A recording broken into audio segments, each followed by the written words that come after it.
Hazel, and also Annabelle. Please take your Bible with me, please, in the Old Testament, Joshua chapter 4, 21 to 22. And again, happy 3rd anniversary to our Milton Christ Center Church, our partners in the ministry. And our topic for this afternoon, we're focusing on the stones of remembrance. In Joshua chapter 4, verse 21 to 22, he said to the people of Israel, when your children ask their fathers in times to come, what do these stones mean? Then you shall let your children know, Israel passed over this Jordan on dry land. May the Lord add blessing to the reading of His holy word. Shall we come to the Lord in prayer? Manalangin po tayo. Merciful Father God, we thank you and we praise you for gathering us in this place. We are remembering, Father God, for the last 3 years, what you have done in this church. Thank you, Father God. Today, as we meditate your word, we ask that you will give us your wisdom, clear understanding, what is your message all about today. Thank you, Father God. In Jesus' name we pray. Amen and amen. Let's see the scene for a moment. After 40 years of wandering in the wilderness, the people of God have at long last entered the promised land. Can you imagine that feeling of the Jewish people? Just as it took a miracle to get them out of Egypt, that's a miracle. It took a miracle to get them into Canaan. Just as God parted the Red Sea of Moses, for Moses, and He parted Jordan River for Joshua. You can imagine those miracles that God had done to His people. You can imagine for the last 3 years what God has done to this church. Both miracles happened so that each generation would know the Lord was with them in their time of need. And that's why our topic is stones of remembrance. The Red Sea miracle met the need of the older generation. The Jordan River miracle met the need of the younger generation. And the same God performed both miracles. The God in the Old Testament, and even at this very moment to our churches, especially for the Milton Christ Center Church, is the same God who bless. It is the same God who's doing wonderful things. Because if you will go back in Joshua chapter 3, tells us that the Jordan River was at flood stage, which means it was far too deep and far too swift for several million Jews and their livestock to safely cross over. I'm sure many of you already seen the Niagara Falls, right? Sino sa inyo di pa napunta ng Niagara? Of course, lahat tayo. Sabi nga, when you visited Canada, if you did not see the Niagara Falls, malaki ang nawala sa atin, right? So, in this case, the Jordan River was so deep, it's very impossible for them to cross. So this is how it happened. Joshua told the priests to lift the Ark of the Covenant on their shoulder and step out into the water.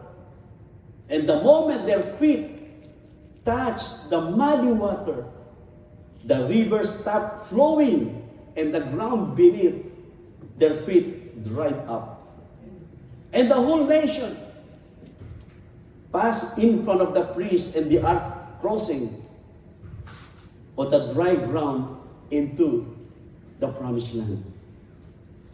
It was a mighty miracle of God, a moment to be remembered forever. But Joshua knew that even mighty miracles could be forgotten unless we do something to remember them. Many times God did miracles in our lives, But when lives becomes like easy, when become life are so like smooth as sailing nicer, and our life become good, then we totally forgotten what God has done for us. And that's why Joshua was instructed 12 men, one from each tribe, to take a large stone from the middle of the riverbed where the priests were standing with the ark of the covenant. And each man was to take one large stone, put on his shoulder, and carry it on the place where the Israelites would camp that night, a place called Gilgal. Gilgal is a place where God wants them to stay. If you will study also the history of the Israelites, every time they go for battle, even they lose or lost, they go back to the place called Gilgal. As soon as the man had carried the stone from the Jordan River, the priest followed them. And the moment the priest stepped on the west bank, the water started flowing again. And that is a miracle. So when the men got Gilgal, Joshua had to build a monument, a memorial from those 12 stones. Because he had two things in mind.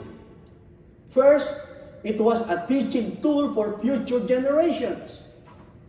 He wanted them, the future generation will remember what Christ has done, what God has done for them. And also Joshua knew that the children would look at the pile of stone and say, "What is this all about?" And their father would say, "These stones came from the Jordan River on the day God worked a miracle so our people could walk across on the dry land or the dry ground." And second, what is Joshua's in mind in here? It was a testimony. It was a testimony to the watching world. In Joshua chapter 4 verse 24, it says, "He did this so that all the people of the earth might know that the hand of the Lord is powerful." Amen? You know what? Many things in our lives, when something happened, when God did a blessing or something good in our lives, let's always give God the glory. And this is what Joshua's in mind. Let the name of the Lord be lifted up. And those 12 stones reminded the nation what God has done. They were visual evidence that in the moment of crisis, God had brought His people safely across the Jordan River. Because they testified to God's faithfulness. In the past or the future generation would know what they too could trust the Lord. So when the pagans and enemies saw those stones, they would know that the God of Israel was a mighty God. You know what? In many churches, especially the Milton Christ-centered church, this is a testimony of God's faithfulness. Because we have, as Christians, in this text, like us as people, especially parents and older people in the church, we have a sacred responsibility to take the truth of God and see it is passed down to the next generation. I will want to quote in Psalm 102:18. It says, "Let this be written for a future generation, that a people not yet created may praise the Lord." And those stones that they built, they want to see the mighty hands of God, not only during their time, but also the next generation they will see. Milton Christ-centered Church celebrating the third year. And in a couple of months, our church will be celebrating our 35 years anniversary. It is all by the grace of God. And many times, while I'm, sitting and doing some meditation, I turned 65 last January. I'm already a senior citizen. Thinking, and of course, always remembering what God has done for the last 35 years. And then, of course, looking forward, what will happen on the next generation? And then most of us are workers and elders of the church. Before, we are also youth. And I have two elders here, Kuya Jim, Kuya Berhel. You know what? During that time when we are, when we starting the church, but we have become getting older. And who will be the next generation to continue the work of God? And thank God there are some young people who are stepping up for ministry. And I'm not worried about the future generation because we know it is the Lord's work. Because in here, in Psalm 71:18, he said, even when I am old and gray, do not forsake me. God reminding them, oh God, till I declare your power in the next generation, you might to all who are to come. A beautiful passage. Because if we do not pass along the faith to the rising generation, we have failed at our most important task. We must tell them what God has done for us. And then we must tell them again and again until the stories are being sealed into their heart.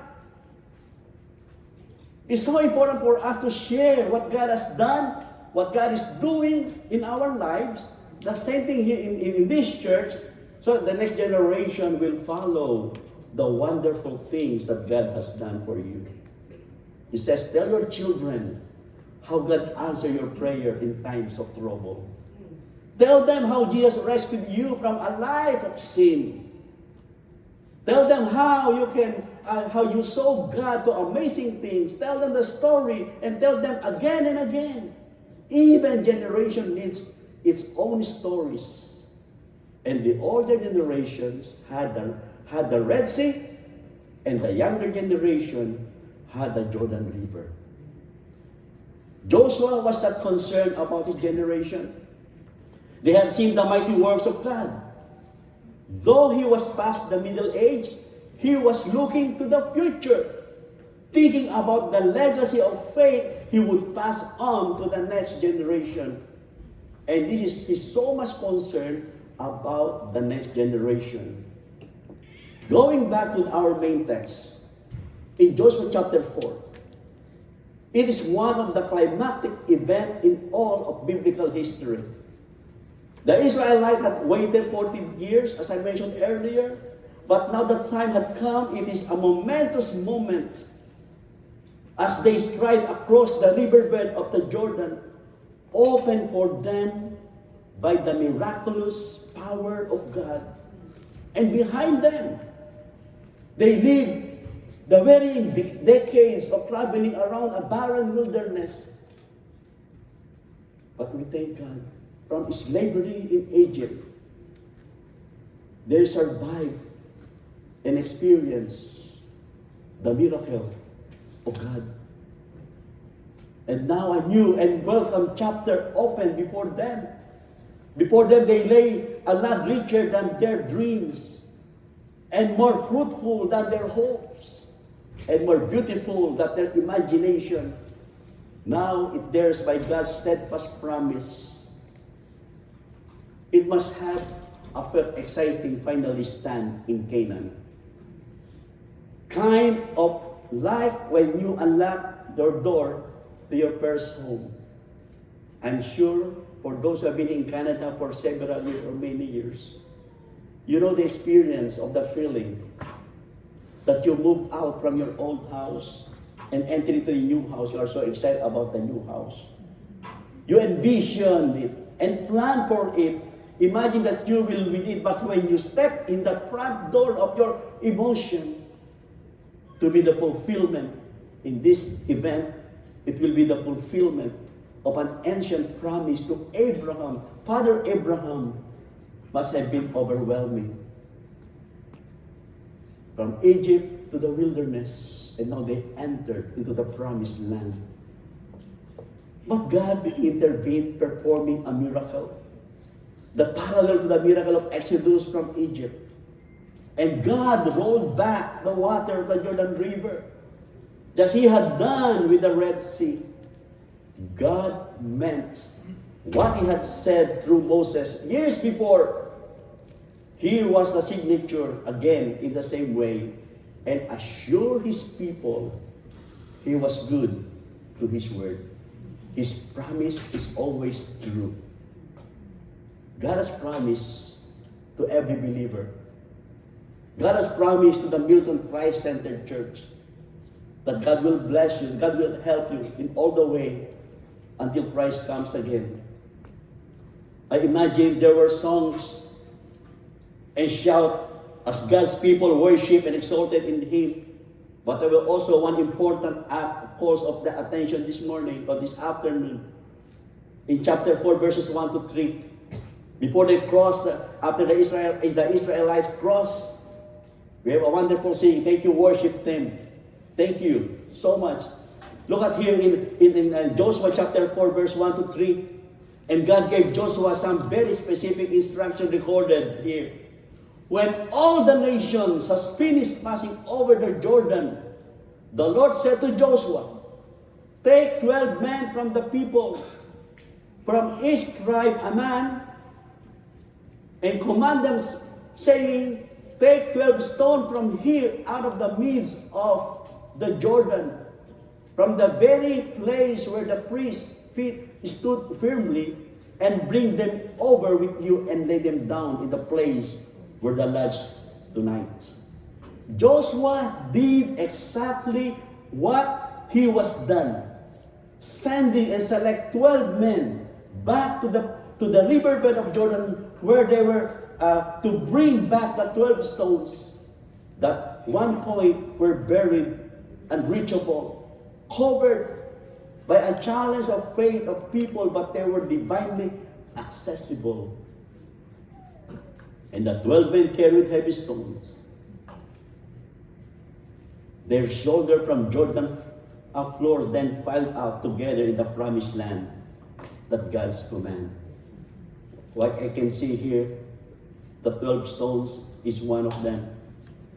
You know what? Sunday after Sunday, there's like a 12 stones or more than 12 stones that the team or the people was helping here to set up all the sound system. And after they finish, they always like collecting it and piling up again and bring them into their car. Those kinds of stones that we can say sometimes in our lives, we have some heavy stone on our shoulder. But here in verse 23 to 24, Joshua 4:23 to 24, look at here. For the Lord your God dried up the waters of Jordan for you until you pass over, as the Lord God did to the Red Sea, which He dried up for us until we pass over, so that all the people of the earth may know what the hand of the Lord is mighty, that you may fear the Lord your God forever. You will see here, this verse want to encourage and the same instruction to the Israelites. This is what happened when the impossible meets the promises of God. This is the outcome when the unbelievable comes up against the glorious riches of God in Christ Jesus. So now come with me, listen, especially the member of the Milton Christ Center Church. And even us, we can apply this into our life, to our point of crossing. Today we will gain so much hope or dream. We are praying that one day God will continue to bless this ministry, will help Pastor Lem and the leadership of this church. Look at here, which has been planted in your heart by a mutual leading by the Lord of growing need of the body of Christ as you celebrate your 3rd year anniversary. Let's make some statement about the stone that Israelite placed. We can see this memorial stone means to MCCC. It is all about God. Amen. It is all about God. In verse 23 it said, for the Lord your God dried up the waters of the Jordan for you until you pass over. As the Lord your God did the Red Sea, which he dried up for us until we pass over. Seeing the rock pile and hearing the story, the people of Israel would know clearly that they had not crossed the Jordan River of their own. Those stones cried out, God did this. For the last 3 years, God did this for you. It is not you. Our second grandson, named Dominic, now he is now on the training, going to the washroom. And every time he finished speak, he said, Grandpa, or he said, Grandma, I did it. He always say, I did it. He's always like, very excited to say, I did it. He's only 2 years old. You know, many times in our life, we said, oh, we did it for these 3 years. No, it is not us. It is the Lord who helped us. So may this memorial stone to speak to us all.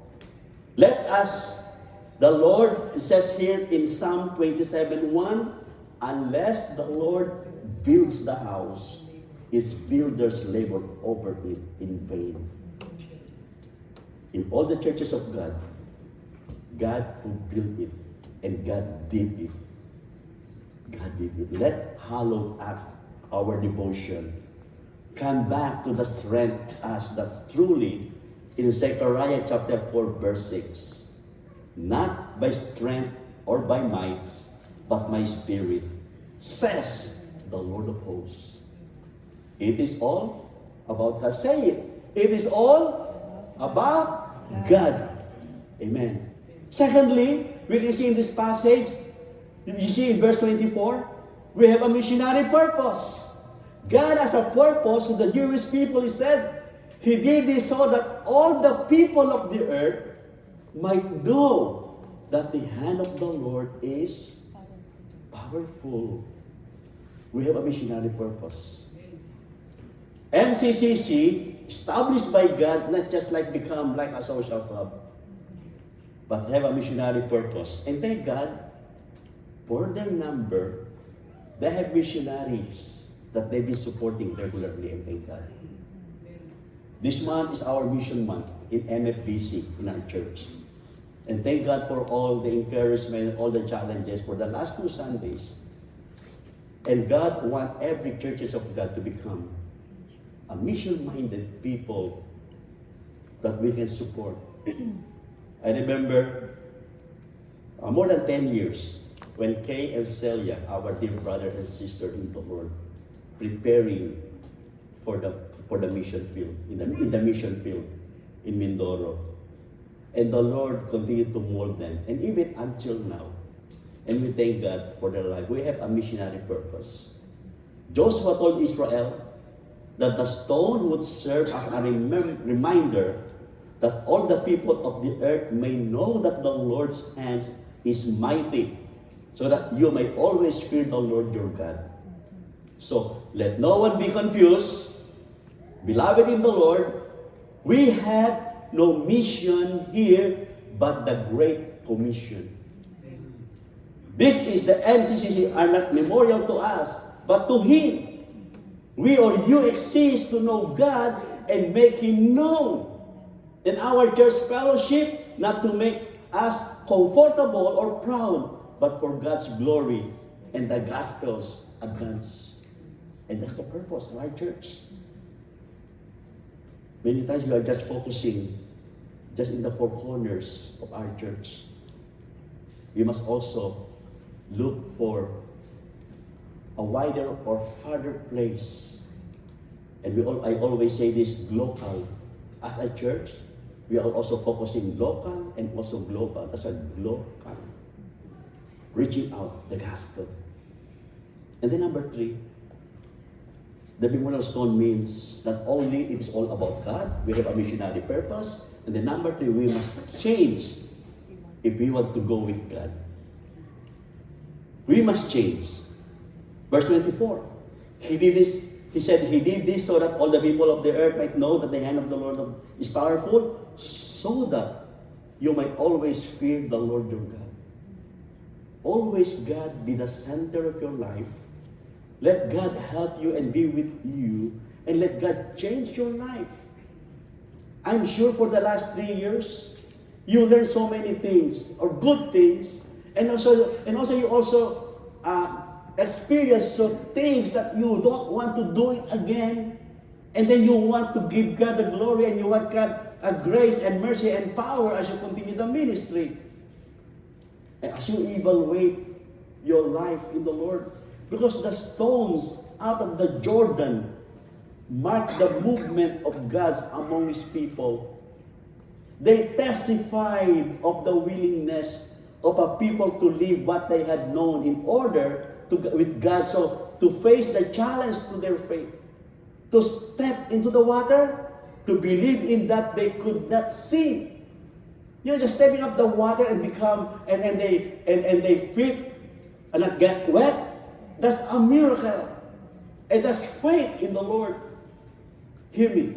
People of God, MCCC, between the realization of this dream, God has planted in our hearts and where we are now. We cannot yet see how God will do it. The same with the Jewish people. But we believe He is faithful. God is faithful to you. God will help you along the way. It is time to venture with God into His future for us for the years to come.